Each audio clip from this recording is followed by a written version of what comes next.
یا ایہا النبی، اے نبی، جاہد الکفارہ، جہاد کرو کافروں سے، والمنافقین اور منافقوں سے، واغلظ اور سختی کرو علیہم ان پر۔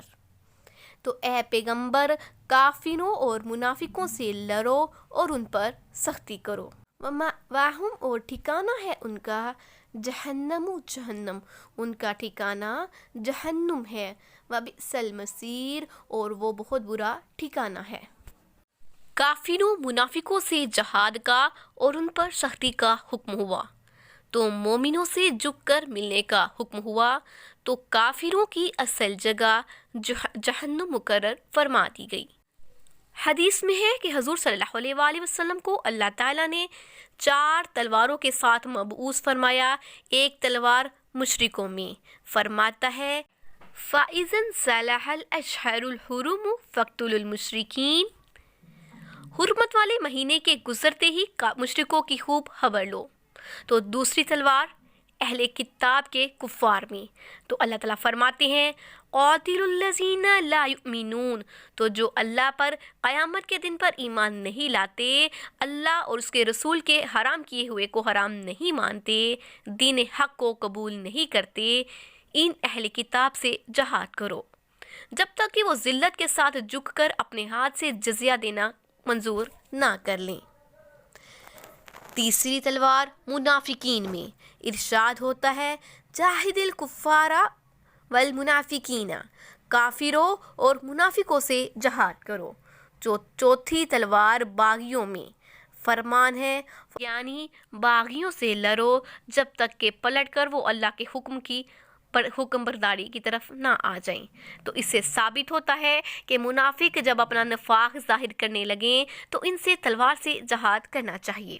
حضرت ابن مسعود فرماتے ہیں ہاتھ سے نہ ہو سکے تو ان کے منہ پر ڈانٹ ڈپٹ سے۔ تو ابن عباس فرماتے ہیں اللہ تعالیٰ نے کافروں سے تلوار کے ساتھ جہاد کرنے کا حکم دیا ہے اور منافقوں کے ساتھ زبانی جہاد فرمایا ہے، اور یہ کہ ان پر نرمی نہ کی جائے۔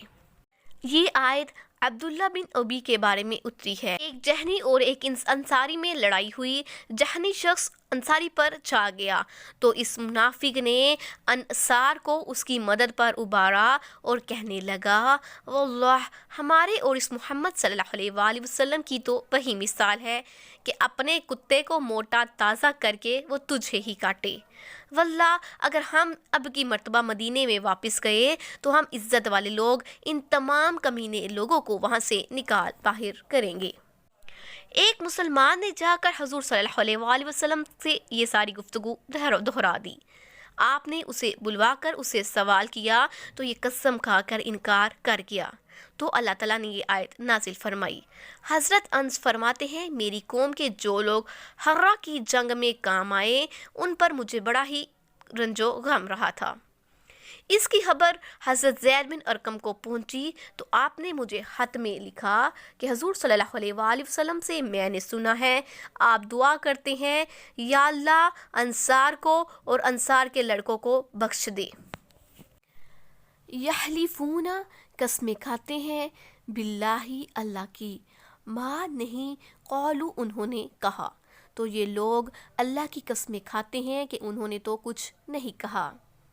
وَلَقَدْ اور تحقیق قالوا انہوں نے کہا کلمات الکفری کفر کی بات، حالانکہ انہوں نے کفر کی بات کہی تھی، وَکَفَرُوا اور کفر کیا بعد اسلامہم اسلام لانے کے بعد، وَحَمُّوا اور ارادہ کیا بما اس کا جو لم نہیں ینالو وہ اس کی قدرت رکھتے تھے، اور اس چیز کا ارادہ کیا جس کی وہ قدرت نہیں رکھتے تھے۔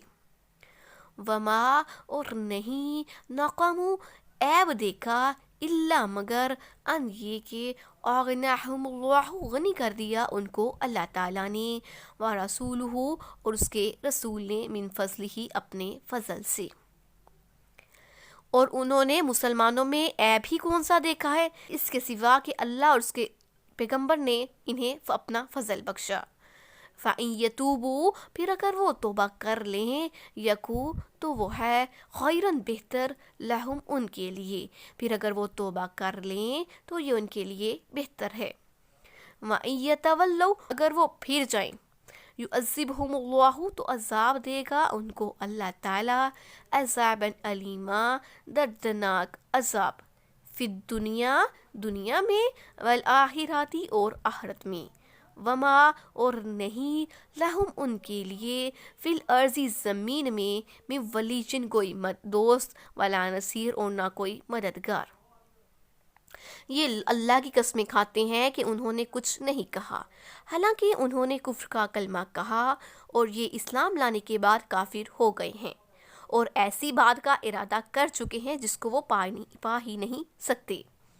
اور انہوں نے مسلمانوں میں کون سا عیب دیکھا سوائے اس کے کہ اللہ نے اپنے فضل سے اور اس کے پیغمبر نے اپنی مہربانی سے ان کو نوازا، اور اگر یہ لوگ توبہ کر لیں تو ان کے حق میں بہتر ہوگا، اور اگر منہ پھیر لیں تو اللہ ان کو دنیا اور آخرت میں دکھ دینے والا عذاب دے گا اور زمین میں ان کا کوئی دوست اور مددگار نہ ہوگا۔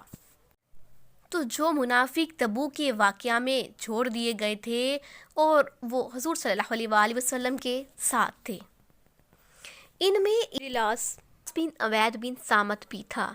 ان کے گھر میں عمیر بن سعد کی والدہ تھی جو اپنے ساتھ حضرت عمیر کو بھی لے گئی تھیں۔ جب ان منافقوں کے بارے میں قرآن مجید میں آیتیں نازل ہوئیں تو اجلاس کہنے لگا، واللہ اگر یہ شخص اپنے قول میں سچا ہے تو ہم گدھوں سے بدتر ہیں۔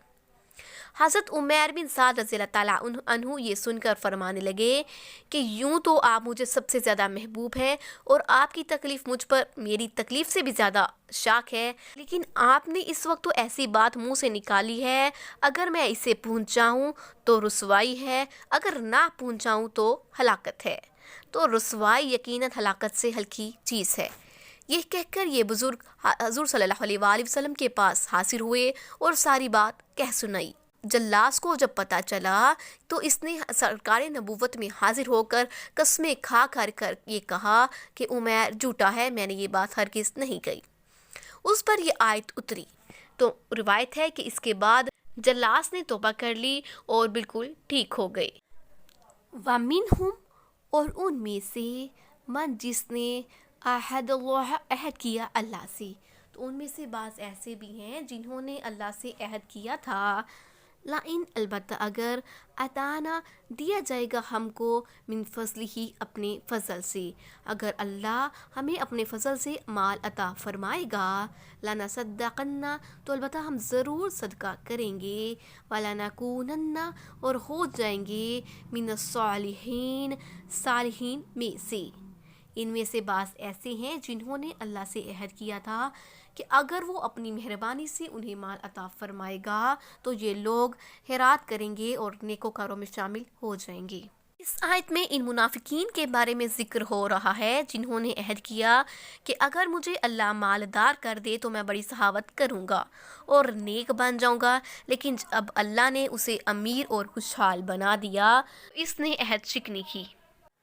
فلما پھر جب اتاہم دیا ان کو من فضل ہی اپنے فضل سے، بخیلو تو بخل کیا بھی اس سے، لیکن جب اللہ نے انہیں اپنے فضل سے مال عطا کر دیا تو وہ بخل کرنے لگے۔ وَتَوَلَّوْا اور وہ پھر گئے، وَهُمْ اور وہ مُعْرِضُونَ منہ پھیرنے والے تھے۔ تو جب اللہ نے مال عطا کر دیا تو وہ بخیل ہو گئے، جس کی سزا میں قدرت نے اس کے دل میں ہمیشہ کے لیے نفاق ڈال دیا۔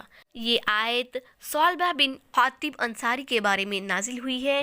اس نے حضور صلی اللہ علیہ وآلہ وسلم سے درخواست کی کہ میرے لیے مالداری کی دعا کیجیے۔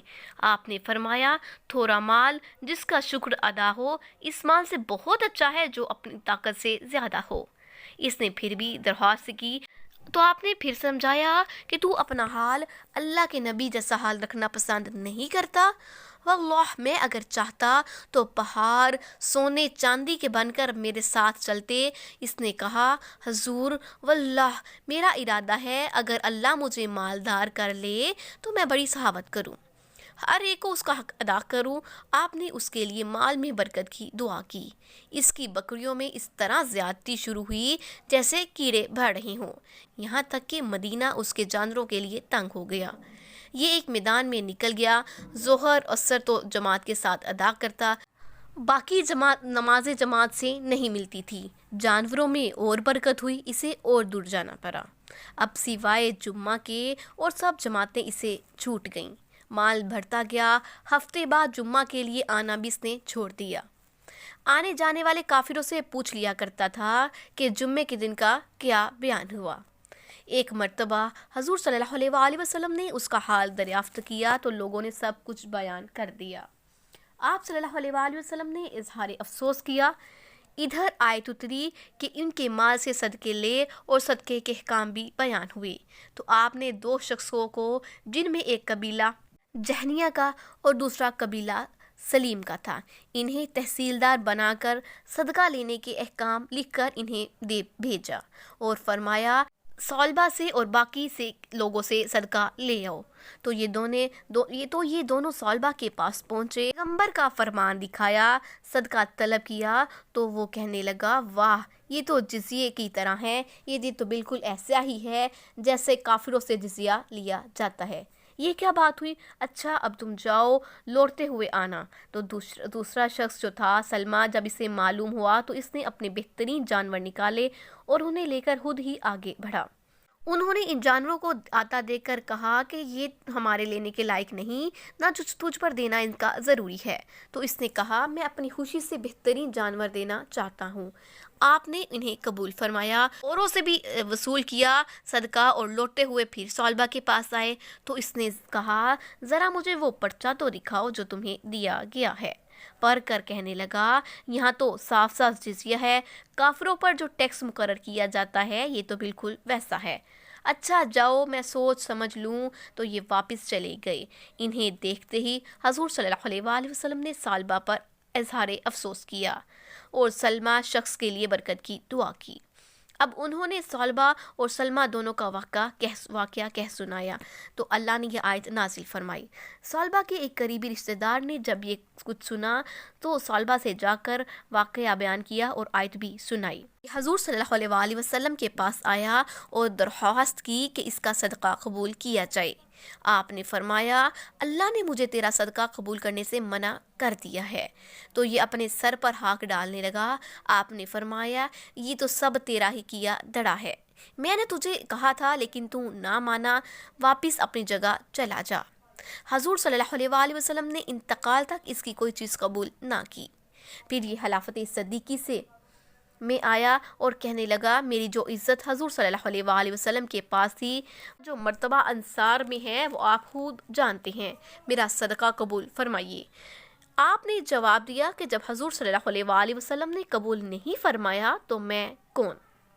غرض آپ نے بھی انکار کر دیا۔ تو جب آپ کا بھی انتقال ہو گیا تو امیر المؤمنین حضرت عمر رضی اللہ تعالیٰ مسلمانوں کے والی ہوئے۔ یہ پھر آیا اور کہا، امیر المؤمنین میرا صدقہ قبول فرمائیے۔ آپ نے جواب دیا، جب حضور صلی اللہ علیہ وآلہ وسلم نے نہیں فرمایا قبول، خلیفہ اول نے نہیں قبول فرمایا، تو میں کیسے قبول کر سکتا ہوں؟ چنانچہ آپ نے پھر اپنی خلافت کے زمانے میں اس کا صدقہ قبول نہیں پھر فرمایا۔ پھر حضرت عثمان کے سپرد جب خلافت ہوئی تو یہ منافق پھر آیا اور پھر منت سماجت کرنے لگا، لیکن آپ نے بھی یہی جواب دیا کہ خود حضور صلی اللہ علیہ وآلہ وسلم نے اور پہلے خلیفاؤں نے نہیں تیرا صدقہ قبول کیا، تو میں کیسے کروں؟ اسی دوران یہ شخص ہلاک ہو گیا۔ غرض پہلے تو صحابت کے بڑے وعدے کیے اور وہ بھی قسمیں کھا کر، پھر اپنے وعدے سے پھر گیا اور صحافت کے عوض بخیلی کی اور وعدہ شکنی کی۔ فَعَاقَبَهُمْ، پھر انجام ہوا نفاق فی قلوبہم، ان کے دلوں میں۔ تو اللہ نے اس کا انجام یہ کیا کہ ان کے دلوں میں نفاق ڈال دیا، الی یوم یلقونہ، ملاقات کے دن تک کے لیے، بما، اس وجہ سے کہ احلف اللہ، خلاف ورزی کی اللہ کی، ما، جو وعدہ، وعدہ کیا تھا اس سے، اس لیے کہ اس نے اللہ کے وعدوں کی خلاف ورزی کی، بما، اس وجہ سے، کانو، کہ وہ تھے، یکذبون، جھوٹ بولتے۔ تو اللہ نے اس کا انجام یہ کیا کہ اس روز تک کے لیے جس میں وہ اللہ تعالیٰ کے سامنے حاضر ہوں گے، ان کے دلوں میں نفاق ڈال دیا، اس لیے کہ انہوں نے اللہ سے جو وعدہ کیا تھا اس کے خلاف کیا، اس لیے کہ وہ جھوٹ بولتے تھے۔ اس جھوٹ اور عہد چکنی کے بدلے میں اس کے دل میں نفاق پیوست ہو گیا، جو اس وقت اس کی پوری زندگی تک اس کے ساتھ رہا۔ حدیث میں بھی ہے کہ منافق کی 3 علامتیں ہیں: بات کرے جھوٹ بولے، جب وعدہ کرے خلاف ورزی کرے، تو جب امانت سونپی جائے تو خیانت کرے۔ علم کیا نہیں، یعلم وہ جانتے، ان اللہ بے شک اللہ تعالیٰ، یعلم جانتا ہے، سرہم ان کے راز، و نجواہم اور ان کی سرگوشیوں کو۔ کیا یہ نہیں جانتے کہ اللہ ان کے رازوں کو اور ان کی سرگوشیوں کو خوب جانتا ہے؟ وَأَنَّ اللَّهَ اور بے شک اللہ تعالیٰ، علام الغیوب غیب کی باتوں کو جاننے والا ہے۔ لیکن یہ لوگ نہیں جانتے کہ اللہ دل کے ظاہر اور پوشیدہ رازوں سے اور سینے کے رازوں کو جاننے والا ہے۔ وہ پہلے سے ہی جانتا تھا کہ حالی زبانی وعدے ہیں، جب یہ مالدار ہو جائیں تو یوں خیراتیں کریں، یوں شکر گزاری کریں، نیکیاں کریں، لیکن دلوں پر نظریں رکھنے والا اللہ خوب جانتا ہے کہ یہ مال میں مست ہو جائیں گے، دولت پا کر ناشکری اور بخل کرنے لگیں گے۔ وہ ہر حاضر غائب کا جاننے والا ہے، وہ چھپے کھلے کا عالم ہے، ظاہر و باطن سب اس پر روشن ہے۔